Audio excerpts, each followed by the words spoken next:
ஆண்டவர் உங்களோடு இருப்பாராக. உம் ஆன்மாவோடும் இருப்பாராக. புனித மத்தேயு எழுதிய பரிசுத்த நற்செய்தியிலிருந்து வாசகம். ஆண்டவரே மாட்சி உமக்கே. அக்காலத்தில் இயேசு தம் திருத்தூதர்களை நோக்கி கூறியதோ, இதோ ஓநாய்களிடையே ஆடுகளை அனுப்புவதை போல நான் உங்களை அனுப்புகிறேன். எனவே பாம்புகளை போல முன்மதி உடையவர்களாயும் புறாக்களை போல கபட அற்றவர்களாயும் இருங்கள். எச்சரிக்கையாயிருங்கள். ஏனெனில் மனிதர்கள் உங்களை யூத சங்கங்களிடம் ஒப்புவிப்பார்கள். தங்கள் தொழுகை கூடங்களில் உங்களை சாட்டையால் அடிப்பார்கள். என் பொருட்டு ஆளுநரிடமும் அரசர்களிடமும் உங்களை இழுத்து செல்வார்கள். இவ்வாறு யூதர்கள் முன்னும் பிற இனத்தவர் முன்னும் சான்று பகர்வீர்கள். இப்படி அவர்கள் உங்களை ஒப்புவிக்கும் பொழுது என்ன பேசுவது, எப்படி பேசுவது என நீங்கள் கவலைப்பட வேண்டாம். நீங்கள் என்ன பேச வேண்டும் என்பது அந்நேரத்தில் உங்களுக்கு அருளப்படும். ஏனெனில் பேசுபவர் நீங்கள் அல்ல, மாறாக உங்கள் தந்தையின் ஆவியாரே உங்கள் வழியாய் பேசுவார்.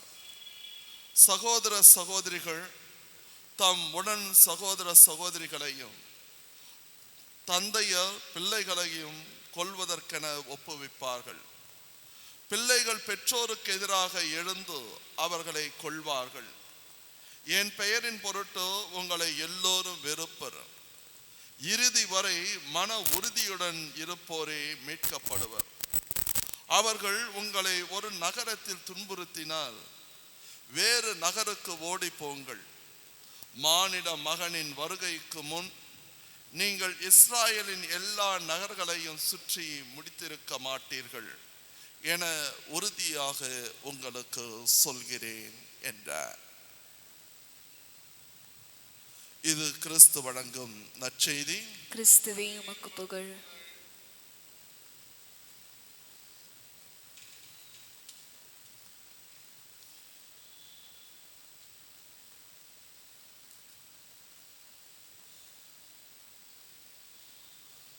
இயேசுவில் அன்பார்ந்த சகோதர சகோதரிகளே, ஒரு 12 வயசு பையன் ஒரு நாள் ஸ்கூலுக்கு போயிட்டு வந்த பிறகு தன்னுடைய தந்தையின் இடத்திலே ஒரு அனுமதியை கேட்டார். அப்பா,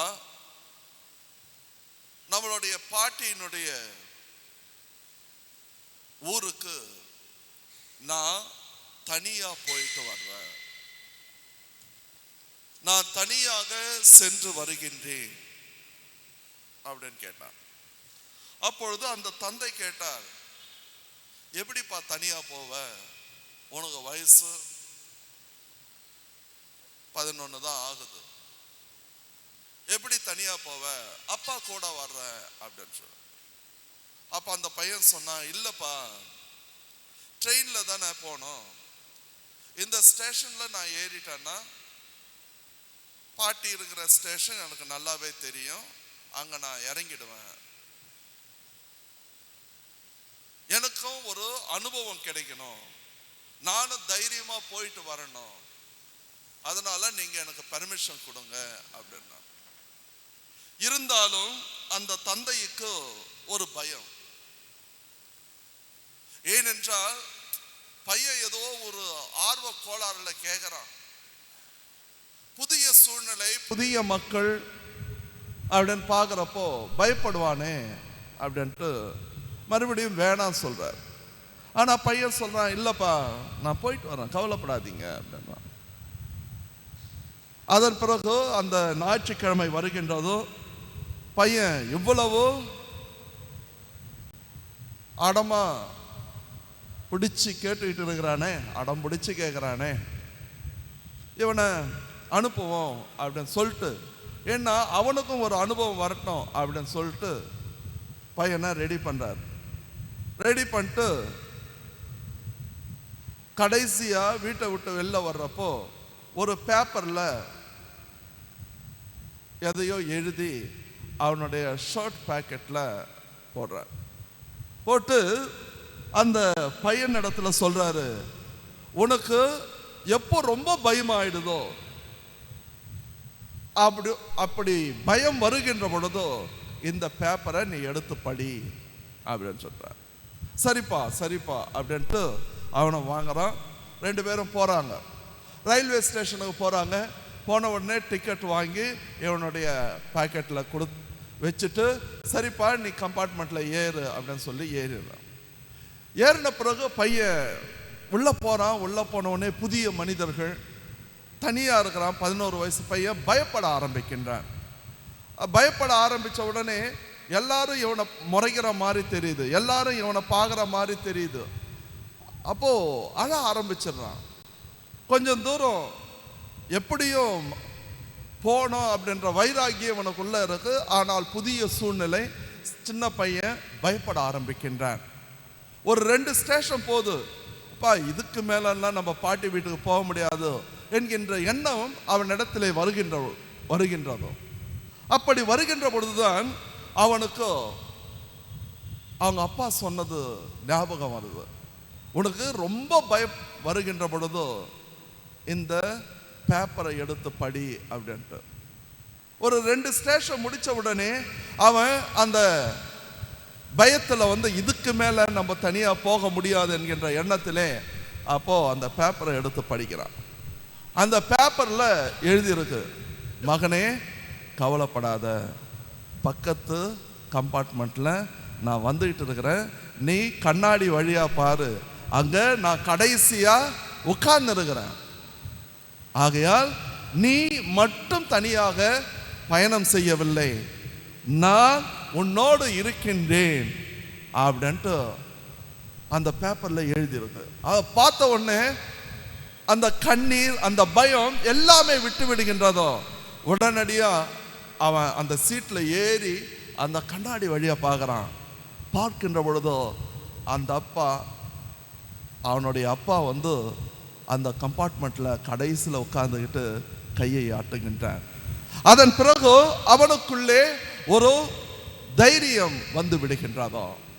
அதே போல்தான் கடவுள் எப்பொழுதும் நம்மை கைவிடுவதும் இல்லை, நம்மை விட்டு விலகுவதும் இல்லை. பல நேரத்தில் நம்ம அப்பா அம்மா சொல்லி கொடுப்பாங்க, எக்ஸாமுக்கு போகிறதுக்கு முன்னால் நல்லா ஜபம் செஞ்சுட்டு போ அப்படின்னு. நல்லா ஜபம் செஞ்சுட்டு போ, ஏனென்றால் கண்டிப்பாக கடவுளுடைய ஆசீர்வாதம் உனக்கு கிடைக்கும். நாங்கெல்லாம் பன்னூர் போர்டிங்கில் சலேஷ ஃபாதர்ஸ் கிட்ட படித்தோம். எப்பவுமே அந்த அருட்தந்தையர்கள் எங்களுக்கு சொல்லிக் கொடுத்த அருமையான பாடங்கள் 2 பேர்கிட்ட நீ ஜபம் செஞ்சுட்டு போ அப்படின்னுவாங்க. ஒருத்தர் நற்கருணை நாதரிடத்தில் ஜபம் செய், 2வது மரித்த விசுவாசிகளிடத்தில் ஜபம் செய். ஏனென்றால் நற்கருணை நாதர் உன்னோடு வருவார், 2வது மரித்த விசுவாசிகளுக்காக நீ ஜெபிக்கின்ற பொழுது அவர்கள் உனக்காக வருவார்கள். ஒவ்வொரு முறையும் நாங்கள் எக்ஸாம் எழுத போகிறப்போ, முக்கியமாக அந்த கவர்மெண்ட் எக்ஸாம் எழுத போகிறப்போ அந்த ஃபாதர்ஸே எப்படி ஜபம் செய்யணும் அப்படின்றத கற்றுக் கொடுப்பார்கள். இது நாம் நம்முடைய பிள்ளைகளுக்கோ சொல்லிக் கொடுக்க வேண்டாம்.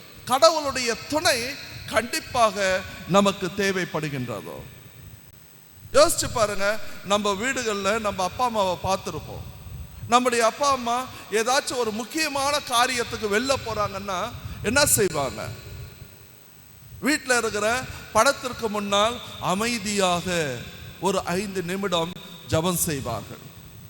ஒரு நிலம் வாங்குற காரியமாக போகலாம், ஒரு ரிஜிஸ்ட்ரேஷன் காரியமாக போகலாம், பெண் பார்க்கின்ற விஷயமாக போகலாம், இல்லை என்றால் ஒரு திருமணத்தை ஏற்பாடு செய்கின்ற ஒரு விஷயமாக போகலாம், இல்லை ஒரு சில சமயத்தில் கடன் வாங்குகின்ற ஒரு விஷயமாக கூட இருக்கலாம். ஆனால் அவர்களுடைய வாழ்க்கையிலே அவர்கள் எந்த ஒரு காரியத்தை செய்வதற்கு முன்னால் கடவுளுடைய ஆசீர்வாதத்தையும் கடவுளுடைய வழிகாட்டுதலையும் விரும்பினார்கள். எங்க அப்பா அம்மா அதை செஞ்சிருக்கிறத நான் பல முறை பார்த்திருக்கின்றேன். இன்றைக்கு இதே ஒரு வகையான நிகழ்வு தான் முதல் வாசகத்தில் ஏற்படுகின்றதோ. யாக்கோபு இதோ தன்னுடைய மகன் எகிப்திலே இருக்கின்றான் என்று தெரிகின்றதோ. ஆனால் அந்த சமயத்திலே அவருக்குள்ளே ஒரு கலக்கம்.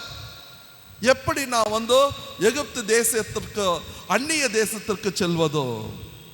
அப்பொழுதோ யாக்கோப்பை பார்த்து இஸ்ராயேலை பார்த்து சொல்லுகின்றார் யாவே கடவுள், நீ கவலைப்படாதே, நீ எகிப்திற்கு போ, உன்னோடு நானும்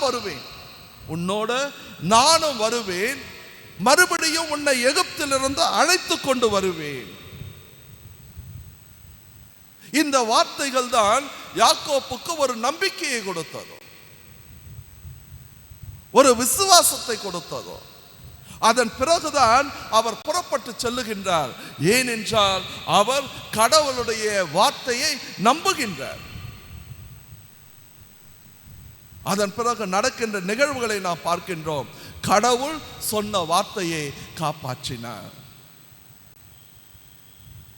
யாத்திராகமத்திலே 33வது அதிகாரத்தில் 14வது வசனத்திலே மோயிசன் இஸ்ராயல் மக்களை நடத்தி வருகின்றார். அப்படி நடத்தி வருகின்ற பொழுதோ அவர் மோயிசன் இடத்திலே யாவே கடவுள் சொல்லுவார், நாமே உனக்கு முன்பாக செல்வோம், உனக்கு இளைப்பாற்றி தருவோம். ஆங்கிலத்தில் அருமையா சொல்லப்படுகின்றது, I will give you victory. உனக்கு வெற்றியை கொண்டு வருவோம், உங்களுக்கு ஆசீர்வாதத்தை அளிப்போம். மோயிசன் கொஞ்சம் கலங்குறாரு. ஐயோ, நான் எப்படி உங்களை கூட்டு போறது, இந்த இவ்வளவோ மக்கள் இருக்கின்றார்களே, என்ன செய்வதோ என்று நினைக்கின்ற பொழுதோ யாவே கடவுள் மோயிசனை பார்த்து சொல்லுகின்றார், இதோ நான் உனக்கு முன்பாக செல்லுகின்றேன், நீ எங்கெல்லாம் போறியோ அதுக்கு முன்னால நான் போறேன். நான் போன பிறகு உனக்கு எந்த எதிரிகளும் வரமாட்டார்கள், உனக்கு எந்த வேதனையும் வராது, கஷ்டங்களும் வராது, எல்லாத்தையும் நான் பார்த்துக்கிறேன். அன்பார்ந்தவர்களே, யாக்கோப்புக்கு யாவே கடவுள் எப்படி சொன்னாரோ அதே வார்த்தைகளை மோயிசனுக்கும் சொல்லுகின்றார். இதைதான் நாம் புதிய ஏற்பாட்டுக்கு வருகின்ற பொழுதோ அருளப்பருடைய நற்செய்தியிலே 14வது அதிகாரத்தில் 3வது வசனம் ரொம்ப அருமையான ஒரு வசனம். உள்ளம் கலங்க வேண்டாம், கடவுள் மீது விசுவாசம் வையுங்கள் என்று தொடங்குகின்ற அந்த அதிகாரத்தில் சொல்லப்படுகின்றதோ, நான் போய் உங்களுக்கு ஓர் இடம் ஏற்பாடு செய்ய போகின்றேன். நான் போய் உங்களுக்கு ஒரு இடம் ஏற்பாடு செய்ய போகின்றேன். அதோடு நிறுத்தினாங்கன்னு நினைச்சீங்க, அந்த வார்த்தைக்கு அர்த்தமே இருந்திருக்காது. அதன் பிறகு இயேசு கிறிஸ்து சொல்லுகின்றார், திரும்பி வந்து உங்களை என்னோடு அழைத்து கொண்டு நான் இருக்கும் இடத்திலேயே நீங்களும் இருக்க வைப்பேன். திரும்ப வருவேன், வந்து உங்களை அழைத்து கொள்வேன், நான் எங்கே இருக்கின்றேனோ அங்கேதான் நீங்களும் இருப்பீர்கள். எவ்வளவு அருமையான வசனங்கள்! அப்படி என்றால் நம்முடைய கடவுள் நம்மோடு வருகின்ற கடவுள், நம்மோடு நடக்கின்ற கடவுள், நமக்கு செவிசாய்க்கின்ற கடவுள், ஒரு நிமிஷம் கூட நம்மை விட்டு விலகாத கடவுள். அதனால்தான் மத்தேயு நற்செய்தியிலே 28வது அதிகாரத்தில் 20வது வசனத்திலே இயேசு கிறிஸ்து அழகாக சொல்லுவார், உலகம் முடிகின்ற வரை நான் உங்களோடு இருக்கின்றேன். அதனால்தான் நற்செய்தியில சொல்றாரு, நீ என்ன பேசணும், எப்படி நடந்துக்கணும், நீ கவலைப்படாத, நான் இருக்கிறேன். நான் உனக்குள் இருந்தோ என்ன பேச வேண்டும், எப்படி நடந்து கொள்ள வேண்டும் என்பதோ நான் உனக்கு அறிவுறுத்துவேன். எந்த ஒரு நல்ல காரியத்துக்கும் போறதுக்கு முன்னால நீங்க நல்ல ஜெபம் செஞ்சுட்டு போய் பாருங்க, நம்முடைய பேச்சிலே ஒரு ஞானம் இருக்கும், நம்முடைய பேச்சிலே ஒரு முதிர்ச்சி இருக்கும், நம்முடைய பேச்சிலே கடவுளுடைய சக்தி இருக்கும். ஆனா பல நேரத்தில் நாம் இதை உணர்வதில்லை. இதை தான் இசையா சிறைவாக்கினர் 41வது அதிகாரத்தில் 10வது வசனத்திலே சொல்லுகின்றார், அஞ்சாதே, நான் உன்னோடு இருக்கின்றேன். ரொம்ப அருமையான வசனங்கள். இந்த நேரத்தில் நாம் கவலையோடு, கண்ணீரோடு, வேதனையோடு, நான் என்ன செய்யறதுன்னு தெரியாம இருக்கிறேனே அப்படின்னு நினைச்சிட்டு இந்த திருப்பலிக்கு வந்திருக்கலாம். இந்த மறையுரையை பல யூடியூபிலே கேட்டுக்கொண்டிருக்கலாம். உங்கள் அனைவருக்கும் இயேசு கிறிஸ்து சொல்லுகின்ற ஒரே செய்தி, இதோ உன்னுடைய கடவுள், நீ யாரை விசுவாசித்துக் கொண்டிருக்கின்றாயோ அந்த இயேசு கிறிஸ்து, அந்த கடவுள், அந்த இறுதி ஆண்டவர் உன்னோடு வருகின்றார், உன்னோடு வருகின்றார். உன்னை அவர் விட்டு விலகுவதில்லை. அதனால்தான் இயேசு கிறிஸ்து சொல்லுவார், நானே நல்ல ஆயன், நானே நல்ல ஆயன், என் ஆடுகளை விட்டோ நான் பிரிவதே இல்லை. ஆகையால் அன்பார்ந்தவர்களே, இந்த காலை வேளையிலே கடவுள் கொடுக்கின்ற அருமையான செய்தி, என்னுடைய மகனே மகளே, நீ தனியாக இல்லை, நீ தனியாக இல்லை, நான் உன்னோடு வருகின்றேன். எப்படி யாக்கோப்போடு யாவே கடவுள் நடந்தாரோ, எப்படி மோசேசனோடு யாவே கடவுள் நடந்தாரோ, எப்படி அந்த 12 அப்போஸ்தலரோடு இயேசு கிறிஸ்து நடந்தாரோ, அதே போல இன்று உன்னோடு அந்தோணிசாமி, ஆரோக்கியமேரி எல்லாரோடும் நடந்து கொண்டிருக்கின்றார். ஆனா பிரச்சனை என்ன தெரியுமா? நம்ம தான் உணர்றதில்லை. We are very busy. We are very busy. ரெண்டாவது, நான் ரொம்ப படிச்சுட்டு இருக்கிறேன், எனக்கு கம்ப்யூட்டர் ஏஜில் இருக்கிறேன், கடவுள் இருக்கிறாரா இல்லையான்றது எனக்கு பிரச்சனை இல்லை, பணம் தான் எனக்கு முக்கியம் அப்படின்னு சொல்லி ஓடிக்கிட்டு இருக்கிறோம். எங்கேயாச்சும் போய் இடிச்சுக்குவோம் பாருங்க, அப்போதான் கீழே விழுந்த உடனே ஐயையோ நான் எங்கேயோ தப்பு பண்ணிருக்கிறேன் அப்படின்னு நினைப்போம். இன்னைக்கு நம்ம பிள்ளைகள் எல்லாம் இதை தான் செய்யறாங்க. கடவுளாவது கோயிலாவது வேகமா போறாங்க. இந்த வேகம் எங்கேயாச்சும் போய் அடிக்கும் பாருங்க, அடிச்சு கீழே சாஞ்ச பிறகுதான் யோசிப்பான், ஆஹா எங்கடா தப்பு இருக்கு அப்படின்ட்டு. அதற்கு முன்னதாக நீங்கள் உங்களுடைய பிள்ளைகளுக்கு சொல்லிக் கொடுங்கள், கடவுள் உன்னோடு இருக்கின்றார், அவரை பற்றிக்கொள், உன்னுடைய வாழ்க்கை நலமாக இருக்கும், வளமாக இருக்கும், சீராக இருக்கும், சிறப்பாக இருக்கும், அனைத்து ஆசீர்வாதங்களையும் கொண்டு வரும். ஆமென்.